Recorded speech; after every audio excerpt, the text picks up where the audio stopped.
Hi, Richie Powell here with Dent Group. Getting ready to demonstrate how to work on a dent on this very nice 2016 Lexus ES350. By the way, very beautiful car, very comfortable to drive if anybody's in the market. I think this one is for sale actually. If you want to come over on this side, I'm going to show you what we're getting ready to work on. Very small dent here, just your basic door ding. Not sure how it was caused, possibly somebody opening up a door. Sheet metal in these vehicles are very thin. Unfortunately, these days it doesn't take much to dent them. Now, everybody thinks these dents just pop out, okay? That's not the case. We actually have to get access behind this panel. We use stainless steel rods, and we work the dent out from the underneath rather than from the exterior. That's one process we use. Another process is a glue pulling process.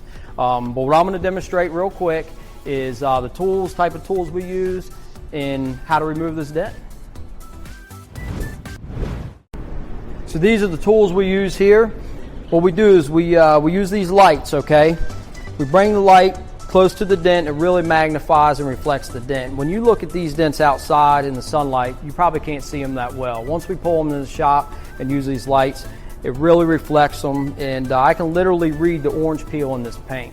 So we use these stainless steel rods here, all different shapes and sizes, and the concept is to get access behind the panel. In this case, we pull the fender liner back to gain access with the tool. So everything's done from underneath rather than from the exterior, and we just work the sheet metal little by little, pushing out little by little until the dent is completely flat and back to the factory finish.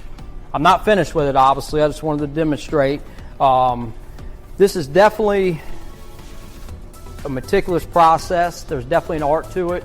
I've been doing dents for over 20 years now, so a lot of these dents we make look easy, but it's really not. Everybody thinks you can just grab something and they pop out. Well, that's not the case. To do a proper repair is what I just demonstrated to you. So if you have anything you need us to take a look at, just contact us. Thank you.